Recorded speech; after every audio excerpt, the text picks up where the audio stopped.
And we are now live. Okay. Good morning. This is Senate Health and Welfare. It is April 28th, hard to believe, both Friday and near the end of the month. Thank heavens for Friday. So this morning, we're looking at a number of bills that we would like to complete.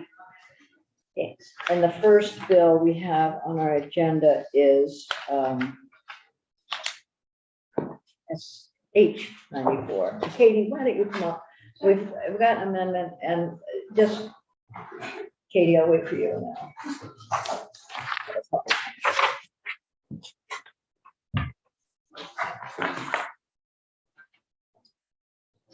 So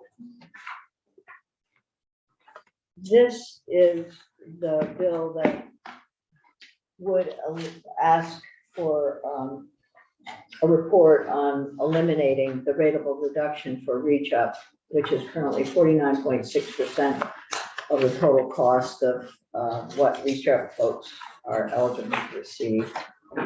And it would be reduced by that. It's reduced by that much, and they'd like to take away the reduction. That's the goal, I think, of the presenter when we had that. But what is in the bill, and Katie, I probably should have mentioned this to you earlier, but what's in the appropriations bill and the big bill is a Reach Ahead pilot program that may result in some savings to the Reach Up program. So the question that I have is, as that pilot goes forward, will we be able to accrue savings that can be put back into the Reach Up program itself? So that's just a comment. I don't know whether you've been involved in looking at that pilot program at all. I can't recall at this point Yeah. if I drafted some language for the Yeah. Human Services budget memo back Yeah. in January. Right. But that would really be a question for JFO. about Yes. The accrued Yeah. savings and. And it's not a question we can answer right away. I mean, you have to look and see what are the results of that before you make a decision of how you're going to use the results. The comments that I've heard from, and we have all heard from the agency and from Reach Up folks, is the timing of this, given the other work that they're doing. They're in the same division as economic division as childcare and others, and making their group. Is she still here? Oh, okay, no, she left. I didn't hear her go. So the timing, so the date of the report to come back to us was January. I had made a suggestion of March, and I'm wondering if that's even too quick, too soon. So that's a discussion for the committee. And is there anyone here representing Reach Up? Nobody's here representing Reach Up, so we can't ask that question. So, committee, your thoughts? Do you have an idea? I mean, is this a bill we would like to send forward? Is it something we're interested in seeing? We want to know how much money we would be putting into Reach Up additionally to if we change the rateable reduction. What's your opinion? You have a lot more knowledge and history with this than we do. Well, my thought was, let's look at the pilot program and then see where that gets us. But the pilot program isn't coming back, I think, until 2025.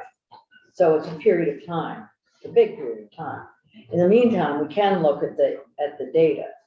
Then the question is, and I'm all for having that happen, then the question is, what's the timeline for the agency to bring that information back to us? That's the question, really, unless you don't want to do it. I'm happy moving forward. I mean, It's hard to answer that question without having someone from the agency in here or Reach Up in here. right.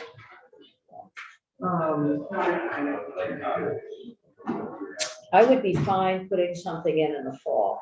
Okay, You know, I would be fine putting like October or November. That gives additional time. It's not, it doesn't appear like this is a heavy lift, but it certainly is something that complicates their work. And we can't do anything with whatever comes back to us before January anyway. And if it comes back to us in the fall, there's opportunity to consider what's there for further legislation. And the program is not gonna go anywhere. No. Reach out I agree. there.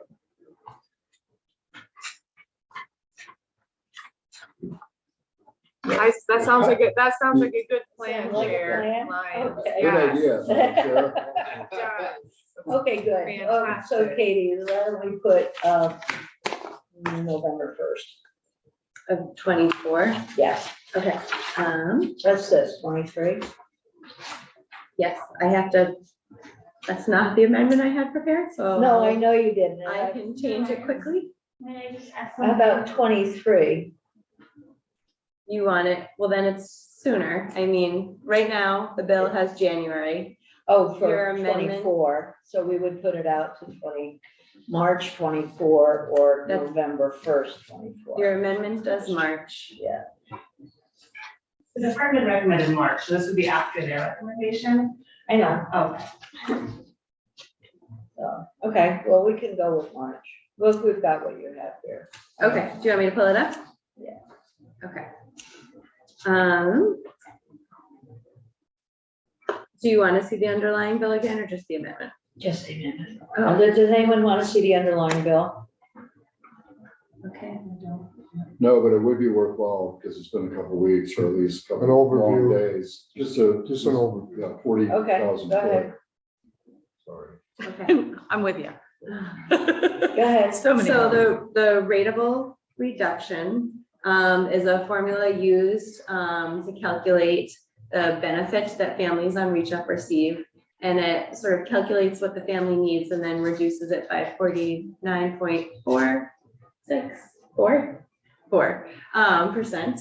And so what this bill does is it asks DCF to submit a report that looks at the rateable reduction and to come up with an action plan for how Okay. the, Even one step further back. So Reach Up is a program yeah, for.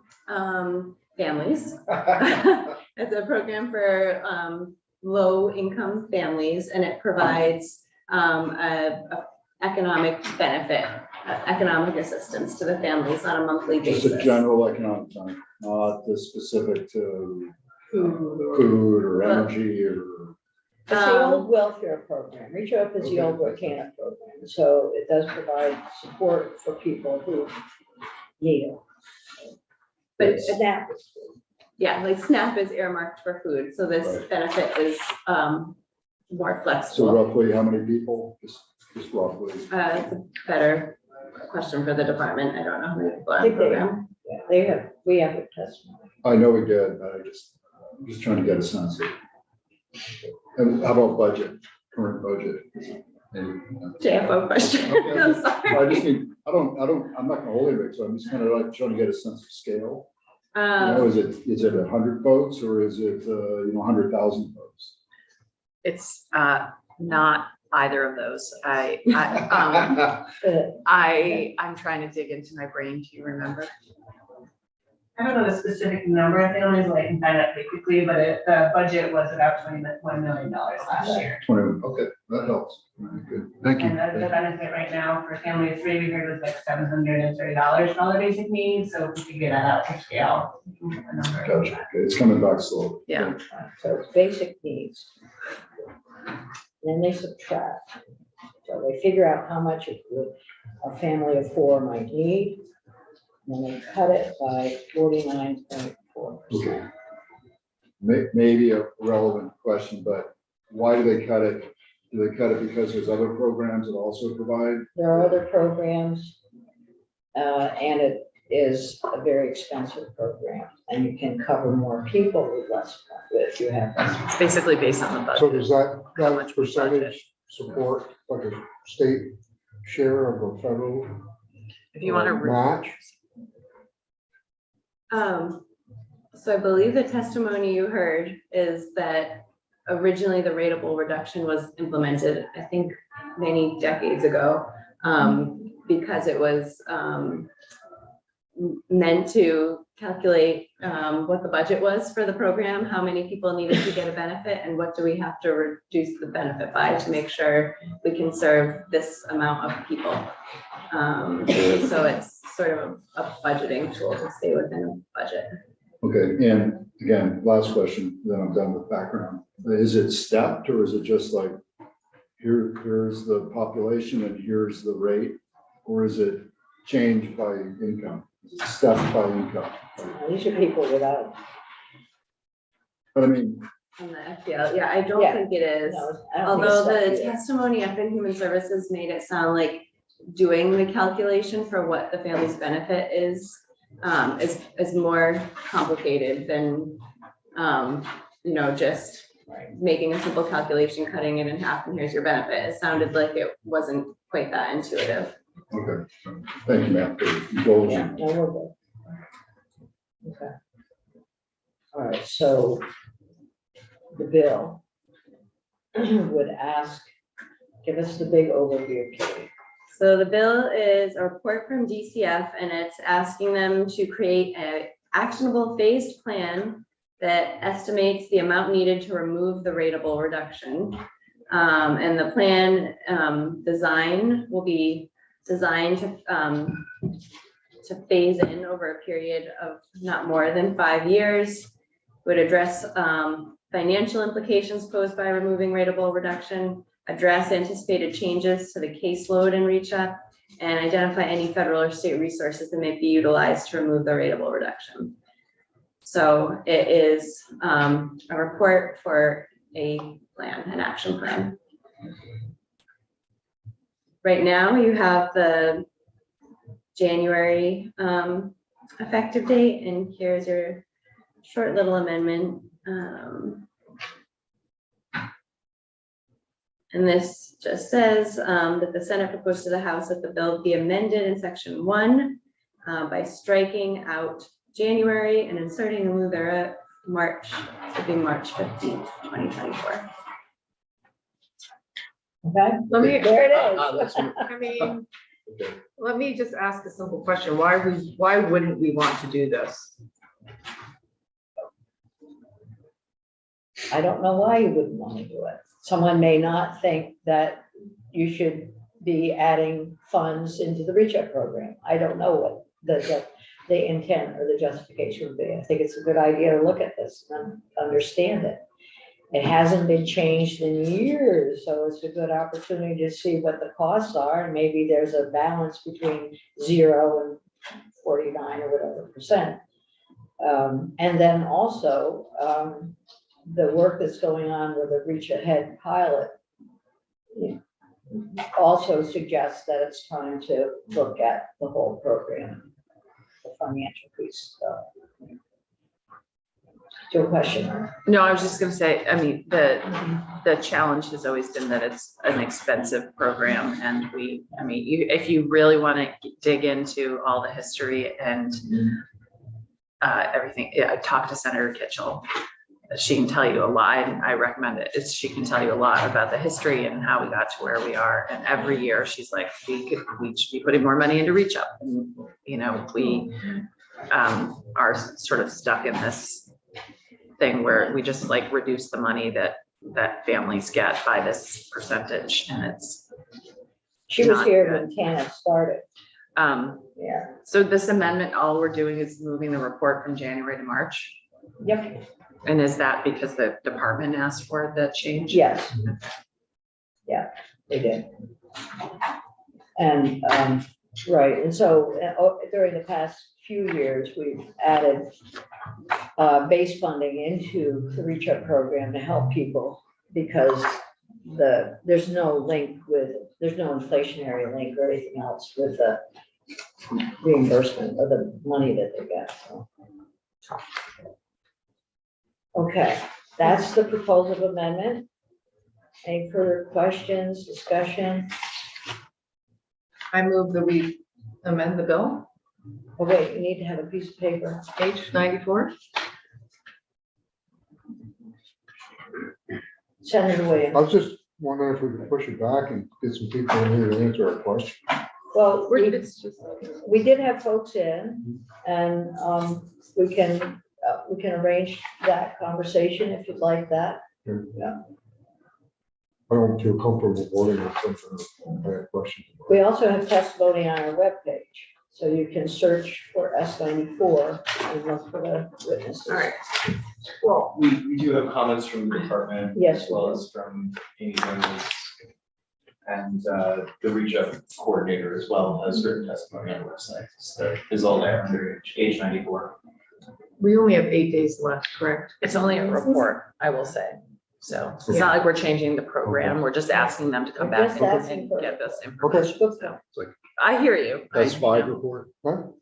Just joking. No, it's Joke. not like that. Come on. Okay, I didn't hear we what can you do said. this. It's not worth repeating. Okay, so I move that we amend H 94 with the amendment draft 1.1. Is there a second? Sure. Thank you. Okay, further discussion? Any discussion on changing the date from January to March? Okay, Okay, so let's vote. Senator Gulick is a yes. Senator Hardy, Yes. Senator Williams, Yes, Vice Chair Weeks, Yes. and Chair Lyons. yes, Wonderful. So 500 in committee to amend the bill, H 94. Who would, well, we can decide in the report or after, and then on the actual bill, H 94 as amended by amendment draft 1.1. I move that we send it to the full Senate. Any second? What was the first vote then? That was the amendment to move the date. January to March. Yeah, so what's the next? This is the actual H 94 to do the study on the reach up. Okay. Is there a second on my motion? Sure. Sure. Yeah. Okay, any discussion? All right, so we're gonna go ahead with the vote. Senator Gulick, yes. Senator Hardy, Yes. Senator Williams, Yes. Vice Chair Weeks, Yes. and Chair Lyons. Yes, Wonderful, 500 in committee for H 94 to go to the full Senate. Who would like to report these two gems? who would like to be the reporter? I've got enough on my plate right now, so I'm looking for someone who would, Would this be next week or the week after? well, if it's taken upstairs, it'll be on notice on Tuesday, and then the soonest it can be up would be Wednesday. I mean, I can do it. It's pretty Okay. simple, it's a simple, right? It's a little It bill, shouldn't be difficult. simple little bill. And you've Okay, got plenty of testimony on our webpage to help you understand. Great, okay. You still have all the compacts to do. Yeah, they have to pop out of wherever they are. Finance. There's a lot that needs to pop out of finance right now. Finances. Well, I'm not gonna give a long speech about You this. It's don't gonna be a have to. short. keep it I think you simple. can check in with Jubilee McGill, Representative McGill, and she reported it on the floor in the House, and I'm sure would be happy to share her. Perfect, thank you. All right, so now we're on to H 171. And we've been having an ongoing discussion about that bill, Adult Protective Services. And I did take time to read through the entire bill again. And I hope others have done that. We had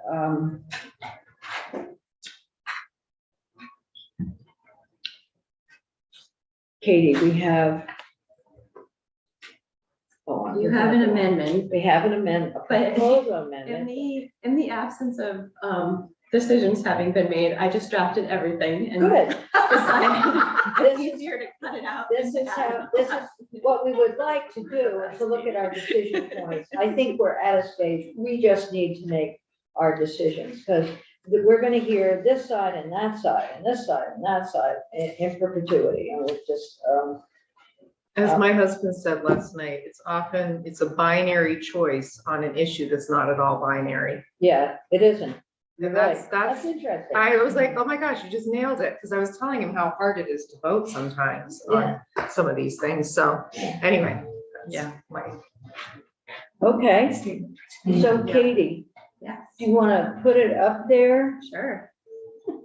Oh, and FYI, there is one that you'll see that was a recommendation from Dale, the designated person with a designated responsibility piece that we're gonna look at. It's in there. That Dale had, and that also was supported by others, so it was kind of, it's not a controversial issue. That's why I asked them. Okay. Yes, So me just to walk you through and remind you what Yes, we're please. sort of looking at. yes. Okay, so the first instance of amendment has to do with the definition of abuse and whether or not to strike the word negligently from the definition of abuse. The second instance of amendment has to do with the definition of neglect and whether or not to strike the word of the phrase or negligence within that definition of neglect. The third instance of amendment is Senator Lyons was just referring to.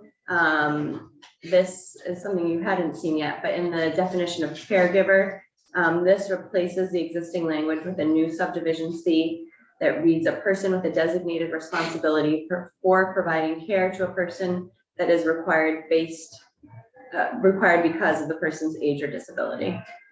So that's not a controversial Do you replacement. want to The know current Is language. Yeah, let me Put that over here. That's the link between the person and their No. ability to protect themselves? No. No, this is No. new. You didn't talk about it yesterday. Okay. It came from the department last night.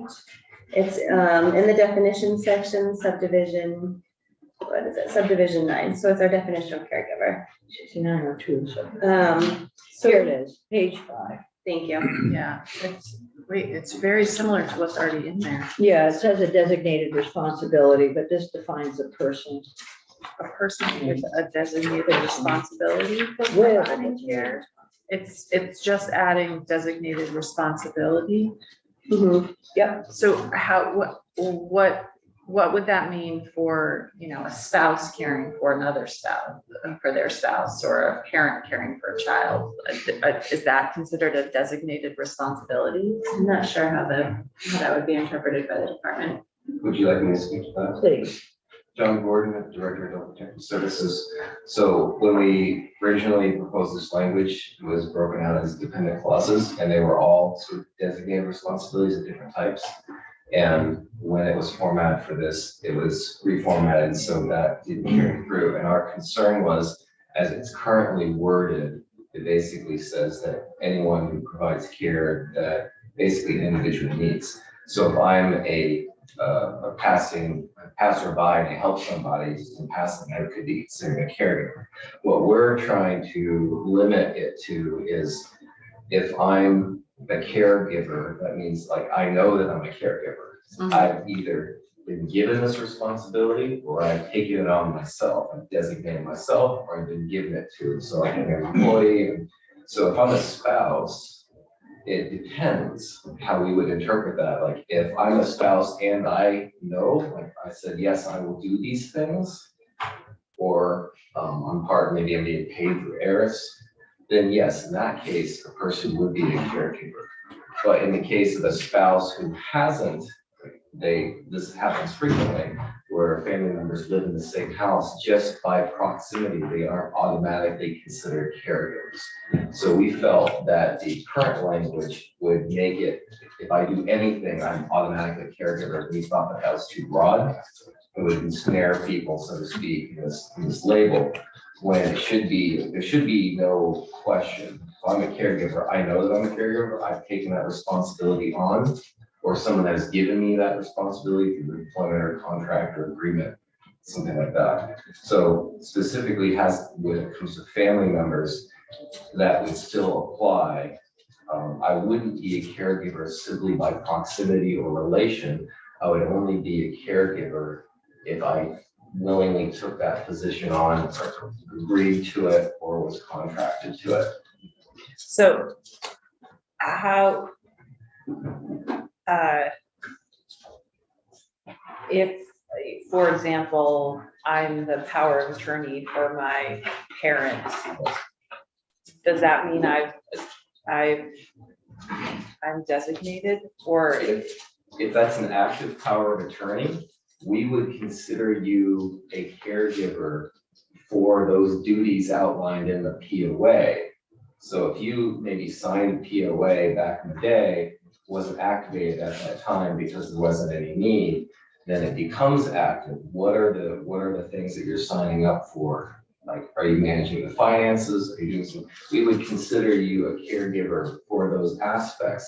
We wouldn't consider you a caregiver for everything. So if I'm just gonna say I'm a POA of finances, I wouldn't consider you a caregiver for personal care necessarily.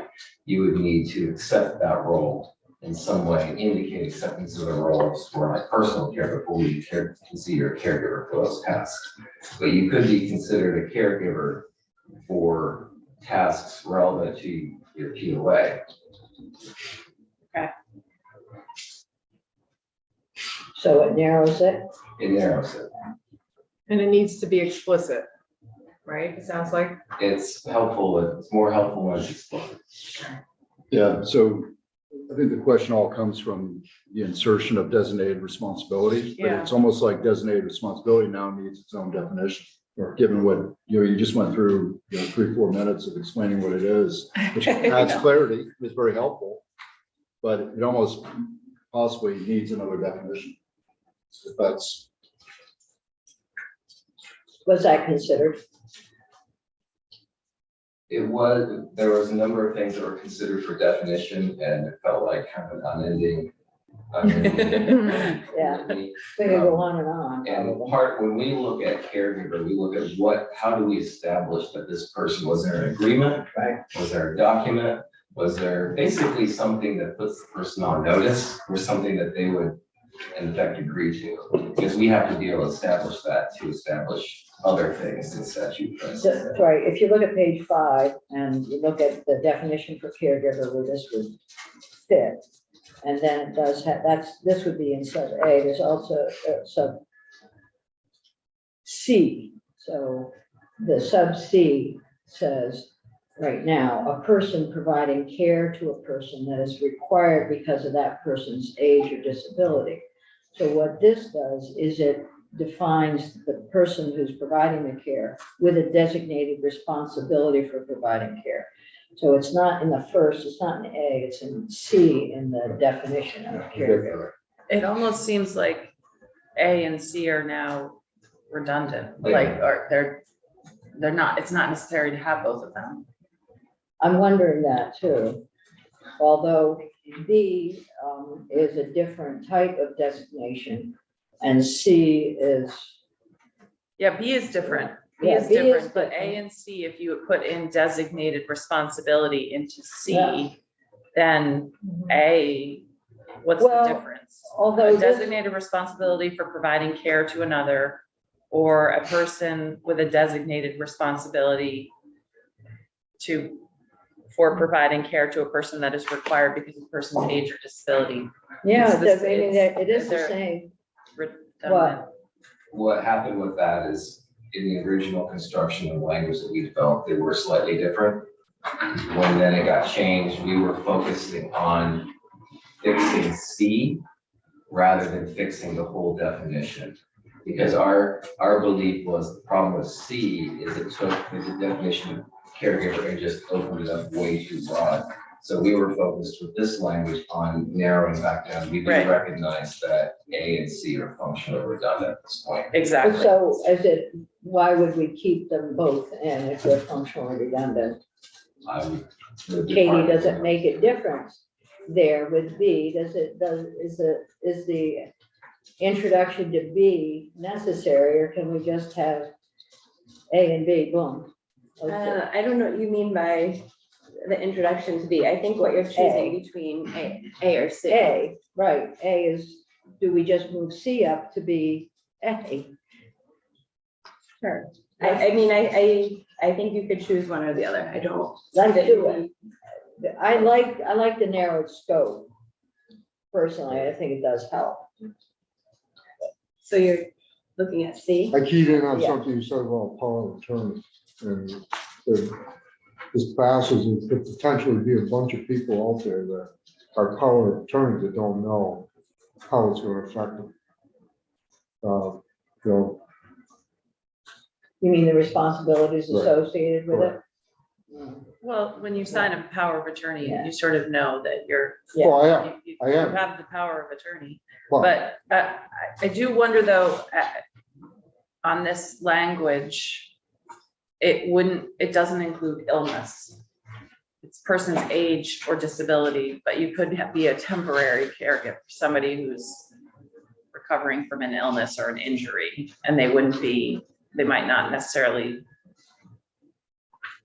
I don't know, Does but this- maybe that doesn't fall under this category. Right, If adult somebody is, protective services. yeah, okay. No. I just answered my own questions. So Katie, if we move C up and became A, what would that do in terms of what's below it? I think that's fine. I think what I would do is strike A and renumber to be correct. Okay, and just have A and B. Yeah. Yeah. Now they'll be, Okay. yeah. Can we do that? Do we all agree that we're gonna do that? That's good. All right.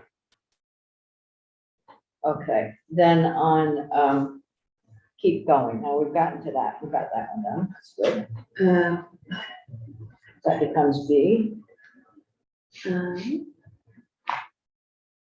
let me pull the document back up.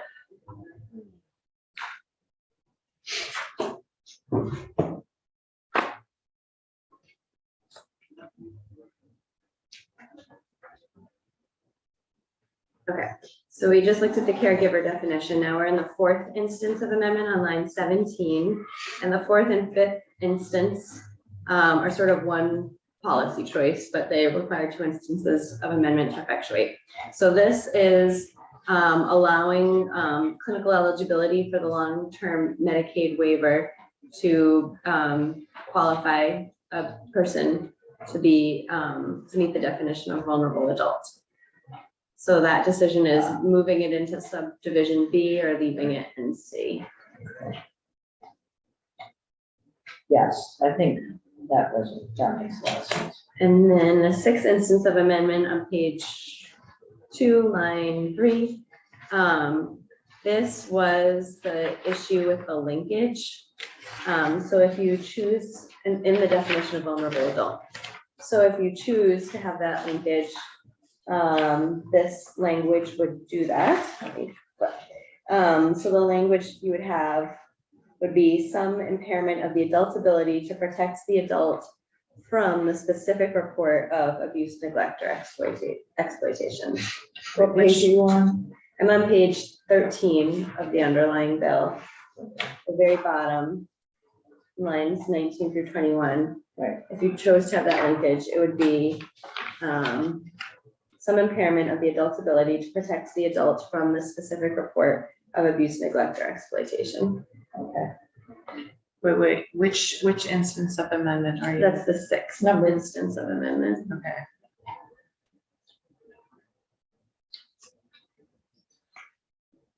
This specific. Mhm. So the difference between the two choices, are there two choices? There's not a choice. There's no there. choice. That's, We either put it in or we don't. yeah, that's in or out. Yeah, okay, Binary. yeah. Yay. I'm fine. Yep, me too. And then the seventh instance of amendment is the addition of the HIPAA language that Yeah. everyone was fine with yesterday. So, I think that one works. okay, so So we're left with the two, you're left with the issues of negligence and abuse and neglect definitions. And then you're left with questions on the definition of vulnerable adult, whether the clinical eligibility can stand alone to qualify somebody as a vulnerable adult, and whether you want a linkage between the person's disability and or vulnerability and their ability to protect themselves from abuse, neglect, and exploitation. And while you talk about that, I'm gonna pull this down and make the other change you were talking about. Okay. I'm okay with the first one, but I don't know about the second one. I want to Wait, which- Which one? The first one was the neglect. Yeah, you're talking about neglect and negligently and negligent go together. So, yeah, I'm okay with those two. Wait, can we do them one at a time? Because. Yeah, we're going to. Okay. We're just having a conversation.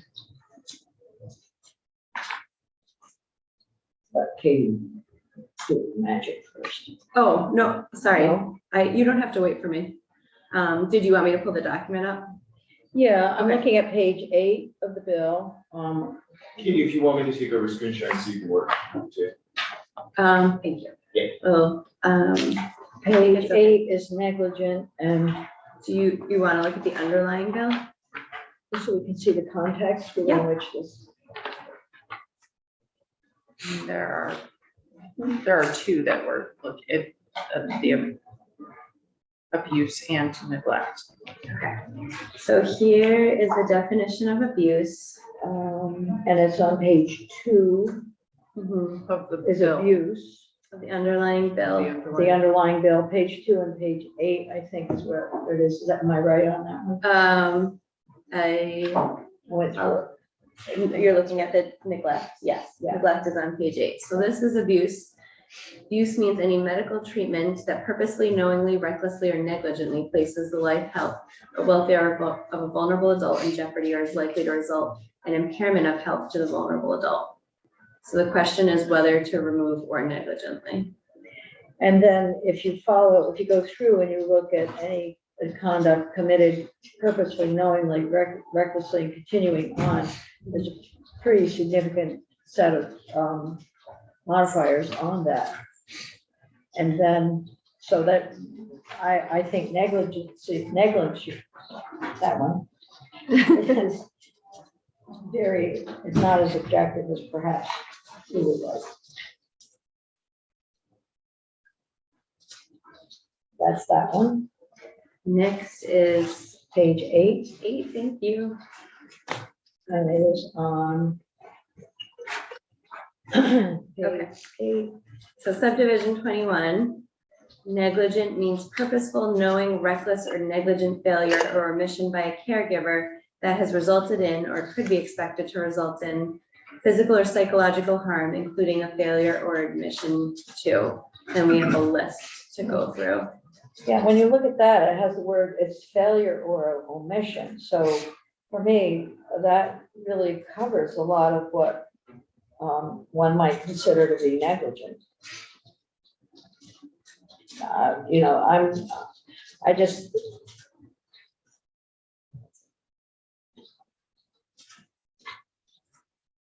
Okay, so we've looked at this many times, and I'm gonna just ask for kind of a vote on each one. The first proposal of amendment would take out negligently and on page 2, and the second one on page 8 would take out or negligent. So let's start with number 1. If you'd like to take out that word, the phrase or negligently, raise your hand. Sure. Good, all right, and then number 2, negligent, if you would like to take that out, raise your hand. Okay. I think we should keep it in. Okay. All right. Close vote. So Katie will take them out and we'll put or Okay, so before reckless. we're retaining the first and second instances of amendment. Yeah. Okay, Okay, so what else haven't we covered? your definition of vulnerable adults. And that's on page.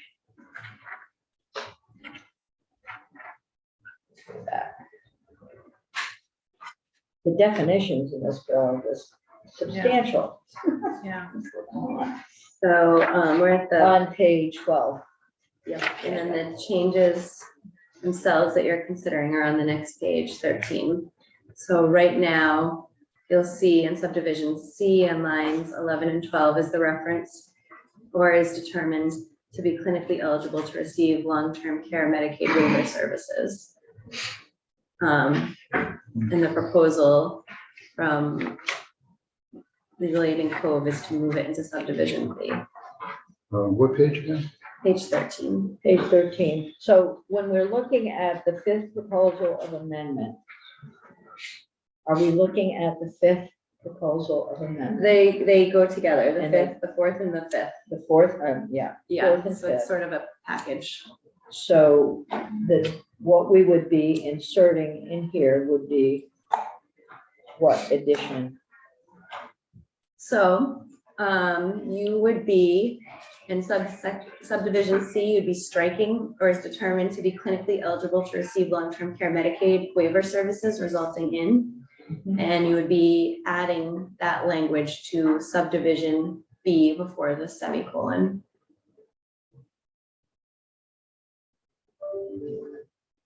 So it would be the umbrella. And so it would definitely link the individual's disability with the service. Right now, that is how it's drafted, that there's Yeah. Extra criteria that have to be met. It's not just clinical eligibility alone. Right. And by moving it, it would just be clinical eligibility alone.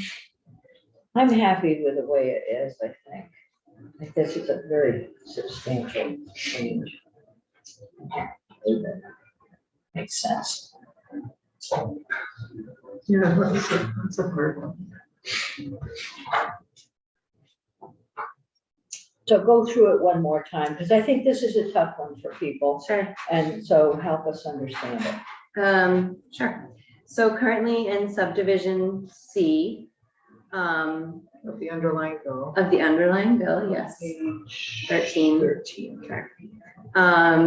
You have the language about clinical eligibility, and that is, sort of, there has to be other criteria that's met in addition to clinical eligibility to receive long-term care Medicaid waiver services. Whereas if it was moved into B, it would stand on its own without any other qualifiers.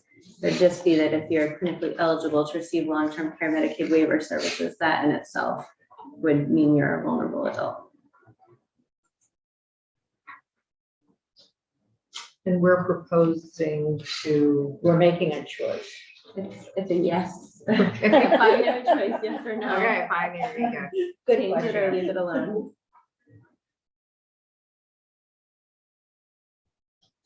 Yeah, Yeah, just.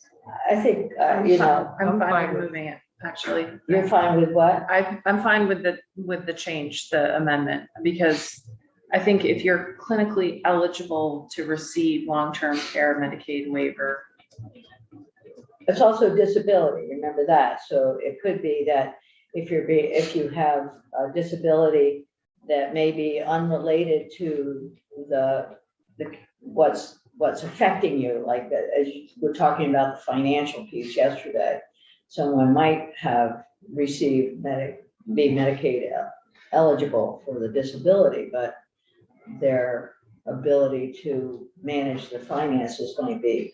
this isn't, that example is a different change in the bill that they were using. Yeah, it's the change that now Katie's expanded a Oh, little bit, right, but the. yeah, Yeah, this is a different Oh, thing. that's right. Yeah. This is, and I think if somebody's clinically eligible for long-term care Medicaid, they have some kind of either disability or age eligibility. I mean, I've filled out that form before for my mom. Yeah. It's a pretty extensive It is form. very expensive. And it is, so if they're eligible for that, that should make them, I would think, in the vulnerable adult category. So I would be fine with moving that to make that be. I hear from the department on this one? Because I know you support that. We support it. Can you give us an explanation as to why? It's, for us, it seems, as Senator Hardy was saying, it seems that an individual meets that level of determination for the service that would be sort of analogous to being in a nursing home. So the other, for instance, A1, I believe it's still A1, an old copy, is a resident of the facility required to be licensed under chapter 71. They're there because they have certain inabilities to care for themselves. We see this as they've been assessed as needing that level of care. To be honest, I'm not exactly sure how it ended up in this particular piece. And it would be more clarity for her. Yeah, I agree too. Okay. That helps. All right, It sounds good. I reversed. Yep. I'm It's a listening, first. I'm listening. What? It's a first. That's good. Yay. Yay. I listen. Grow and learn and grow. Excellent. So Okay, so Katie, we'll put that in and then I'm sure we'll hear from our House counterparts and others. I'm sending that third instance to the editors in case they're looking to Okay, vote. That's I think we've made all our decisions, have we or not? We What's still the have last another. one? Next, one more. I know. Sorry, I'm still looking at myself. So Oh. pulling it back up, we're still on the definition of vulnerable adults. Yes, And this is subdivision C2. page 13. Yep, Just bottom the of page fifth? 13. The- Nope, so when you're looking at the amendment that I drafted, the fourth and fifth instance of amendment are taken together to effectuate the change. Okay. Yeah, we to did. effectuate the change. So you're keeping the fourth and fifth instance. You need both. So we're talking then now about the sixth? Yes. Just a minute. I know. Way to go. wait, and the third also, it goes with fourth and fifth, doesn't it? No, that's the caregiver. No, that's the caregiver. Oh, right. Got it, sorry. No, look at it, it's complex and confusing, it's okay. So the sixth instance amendment, this is the piece about the linkage. So, if you could, this is sort of like a yes or no. If you don't make a change, then you're not creating a linkage, that would require, the person's vulnerability from, I'm not explaining this well. So let me say the opposite. So if you adopt the sixth instance of amendment, then you're saying there has to be a linkage between the person's vulnerability and their ability to protect themselves, not from just abuse, neglect, and exploitation generally, but from the specific abuse, neglect, and exploitation that's being reported to APS.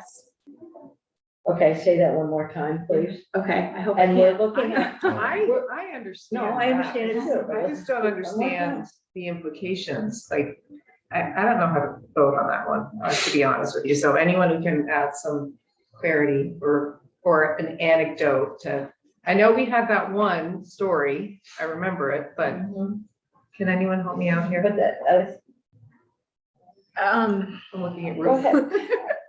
I'm not sure that I can. I think the argument from, actually, I don't want to speak for the department because we have somebody here who can speak for the department. So my But question, they would like to have that linkage because it clarifies that somebody has been abused or neglected. Because of their. Because that is impacted by their disability or their age or whatever, but their vulnerability. And without it, it's the whole thing of, well, just because you're in a wheelchair doesn't mean you're vulnerable to financial fraud or whatever, or financial abuse. I mean, I think if you look at the totality of all of it together, it's not looking at that one individual part of the process or the definition is making it more black and white than it is, I think. guess my question is, there are current legal actions being taken are any of those involved with this type of activity? Sorry. We heard an example, I think, Current cases that hinge on this question, yeah. I'm not aware of any. But as I mentioned yesterday, I want to make it clear that this linkage only applies to this particular subsection Yeah, of the Right. definition. yeah, that's what I was trying to say. If the It's person like doesn't meet any of the others, they still may meet under this one. But for us, it's a question of if without it, if then we're trying to consider whether this person is vulnerable to abuse sort of in the abstract, like hypothetically, could this person be vulnerable from any abuse or neglect or exploitation? And that to us opens it way too broad, and in effect renders the rest of the definition moot. So we feel for this particular one, that linkage is important. And I mean, the question Okay. of, the argument that we've heard from people who don't want to make the linkage is that no other state makes the linkage. But I think our definition is broader than other states and has many more other possibilities to meet the definition of vulnerable adult. So should we change the other parts of the definition as opposed to doing this, or does this just make sense to do it this way? I don't think we want to change the other parts of the definition. No, we don't want to get there. Yeah, I mean, I think I'm okay with this. I'm gonna ask the question. I know that, you guys, you're in the room. Are there any comments on this? Do you have any comments on this?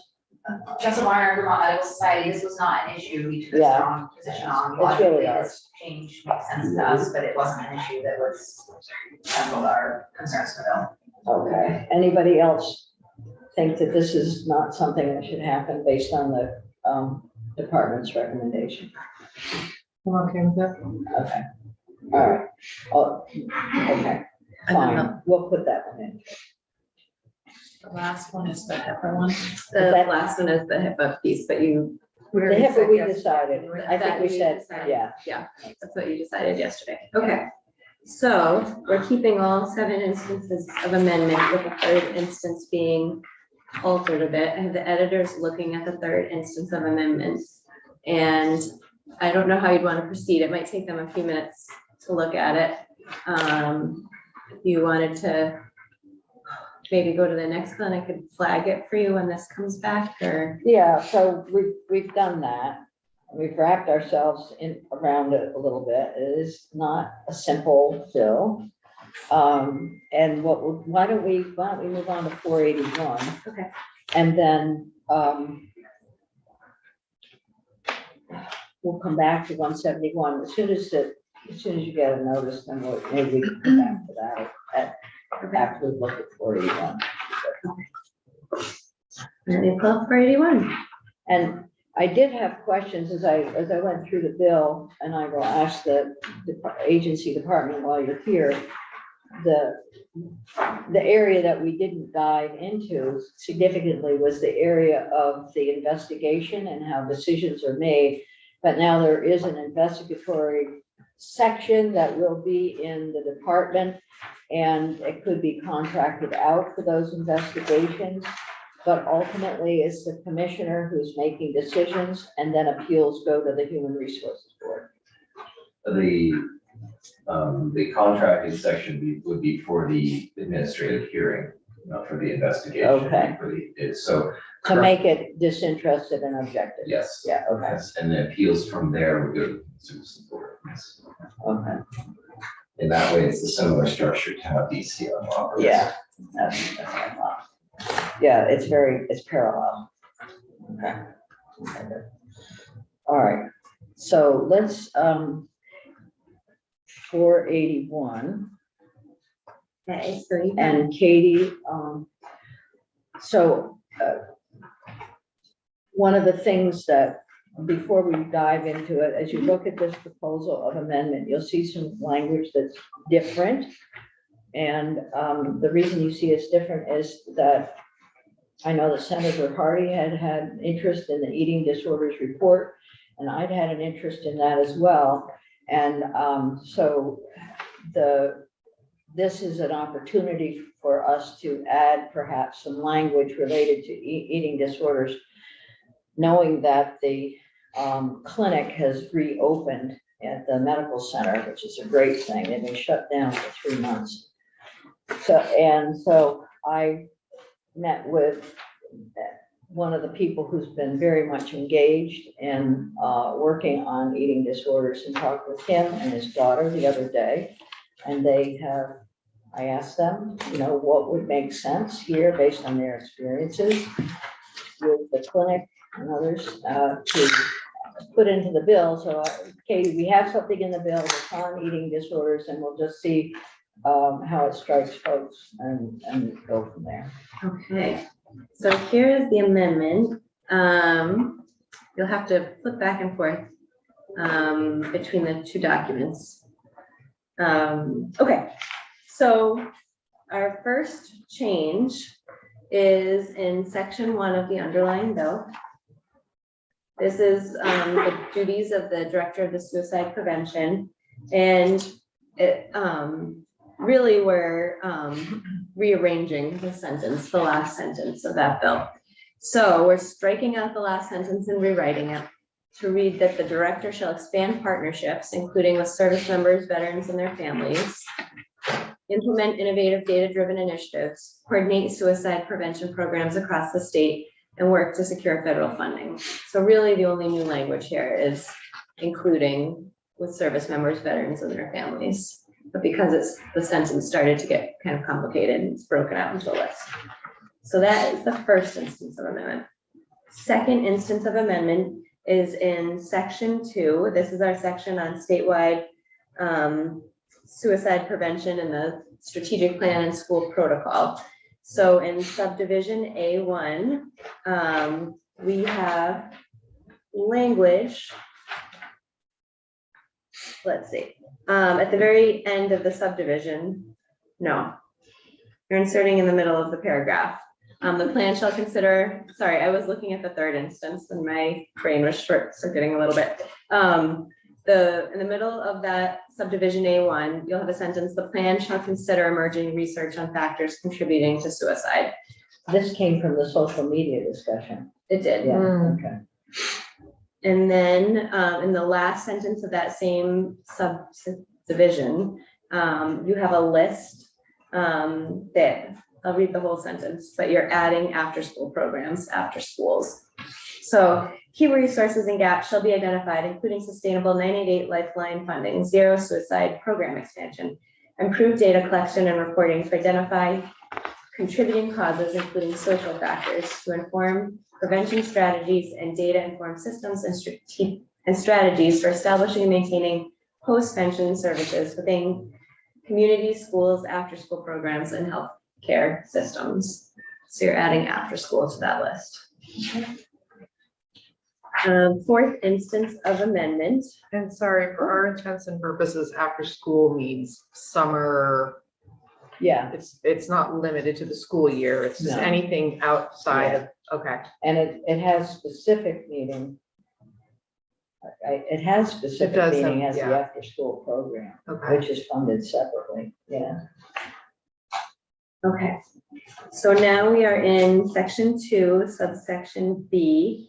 The existing language in the underlying bill directs the director to collaborate with AOE and stakeholders to submit a model protocol for schools regarding how suicide prevention, education, and post-pension services should be addressed. So you're adding a new sentence that would say, the model protocol shall reflect preliminary data related to grants to expand mental health and well-being services to youth pursuant to Act 112. So that is the conversation you had yesterday or 2 days ago. And then there's a new subdivision, and ensure that school employees receive education pertaining to the prevention of use of language regarding and identification of eating disorders in youth. That's new, that's the new piece. First, Madam Chair, thank you for putting this in there. This is a good vehicle for it. I'm looking at the report though, and I'm wondering,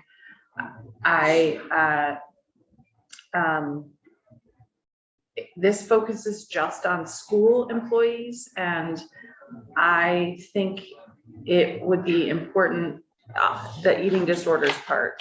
And Oh, I see what you mean. I think, I'm looking at the eating disorders report at their recommendations, and they make the same recommendation for education of healthcare professionals. And so I think we should broaden it, so it's not just putting it on schools. Are you in the underlying bill? No, I'm looking at. No, the we're looking at report the on amendment. disorders. Looking at So, number 2 on the model protocol. Okay. So this is done by the Agency of Education. oh, it does? Oh, It's a I'm new sorry. section.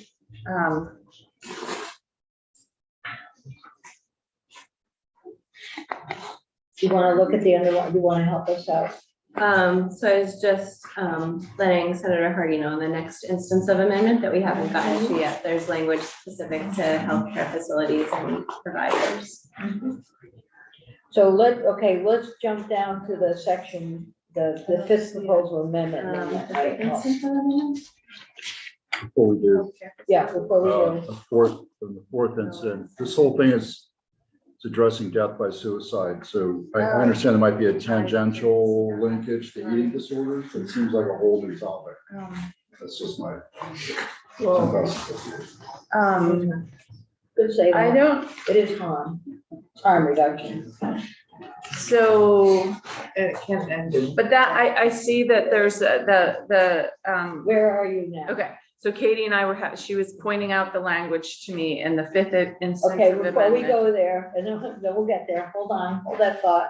Are we okay? Then moving on, we'll come back to your question. So let's move on to so everybody gets where Senator Hardy is right now on the fifth proposal amendment. Okay, so we're adding a new section to the bill, that is a model protocol for healthcare facilities. So this language says that by July 1, the Director of Suicide Prevention, in collaboration with AHS, medical boards, and stakeholders, shall develop and submit a model protocol to the policy committees for healthcare facilities regarding suicide prevention and post-vention services. This model protocol shall create opportunities for healthcare providers to receive training on eating disorders.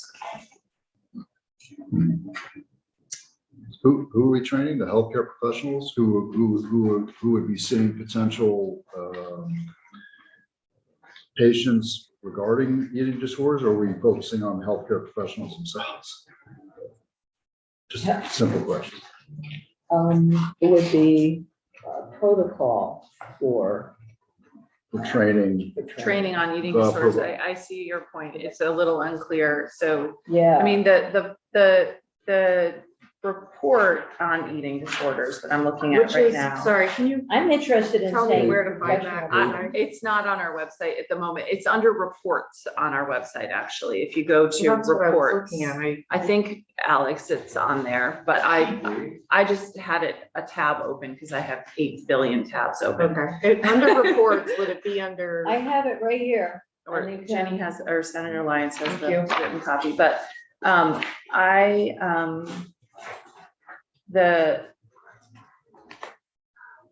so the report has a bunch of recommendations about medical providers, establish a continuing medical education requirement for healthcare professionals on eating disorders, especially for pediatricians, family physicians, and psychiatrists. And then provide annual multidisciplinary and free of cost training to primary care providers, mental health care providers, social support, social workers, registered dietitians, and schools to increase awareness of informed approaches to detecting and supporting those in need of eating disorder treatment. And then there's a separate one about school staff, which is, I think, the language that Katie That was has in there. Yeah. But I guess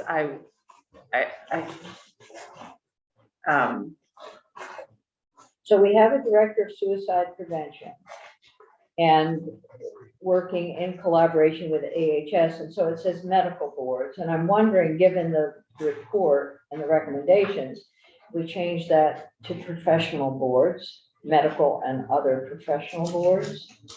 And what we're trying to do is to identify, although the report's already identified pediatricians. So how, a protocol, maybe the protocol would be less inclusive and more specific. Yeah, I mean, the report actually has a broad number of, Yeah, Oh, they do, it's- I but they've mean, identified very specifically. but I think that if we change it to,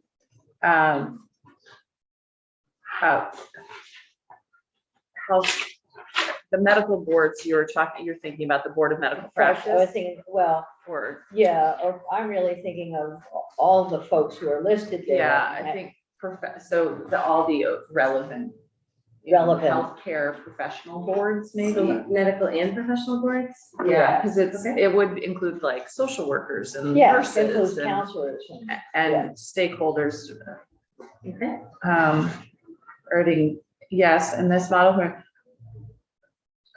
for healthcare providers to receive. we could reference the report Yeah, that's, and reference the recommendation from the report rather Yeah, than trying to that's- spell it all. I think that's a great out. idea. Let's It's do a it. great report. Yeah, let's reference the report, the recommendation is the recommendation in the report. So do we want to cite that I do. specific Can I? recommendation? You want this? Let's Okay. do that. Look for the underline. The recommendations are right at the beginning, like. page Yeah, three. right smack that. So this was last year, right, that we required this? This is We required it last 2022. year. It came out on February 1st of 2022 '22. Yeah. for section. And I've been waiting for a bill. Yeah. Here it The is. recommendation. This was a great idea. Thank you. I Good. appreciate it. Yay, teamwork. Yeah, well. Ginny and I have talked about a couple other bills and we were thinking the DIVA bill, but it didn't really relate to DIVA. So this is a good No, this is connection. good. This really does fit ultimately. It does fit. I mean, Eating disorders? And Yeah. Suicide? very much so. Yeah, I'm okay with the bill, but I don't see, I mean, there is a linkage, It's not very binary. narrow. No, it's not, but it is significant. And when you talk with kids who are in this situation or with their families, you see the desperate issues, including suicide. I mean, I have talked with many right now. Definitely. And cutting and, yeah, it's.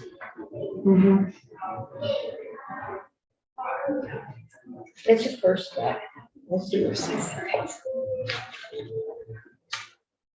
And I reposted the report on our website for today. Thank you. Thank you very much, Alex. Thanks, Alex. Making this choice now. I know, at first blush, you think, "Oh, that could be good."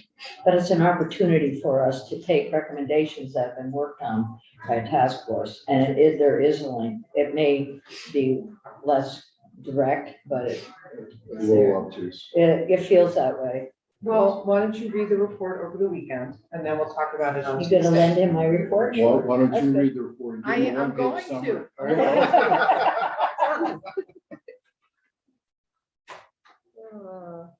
You're welcome to borrow the report over the weekend, Yeah, Senator. rejudge that. I Absolutely, need something. absolutely. I may even You have it be. report back on Tuesday. All right. I'll put you down. So Katie, why don't we Yes, go go back off to- live for a little while? I think we're getting to a place where It's we'll let you recessed. do something. We're off live, Alex.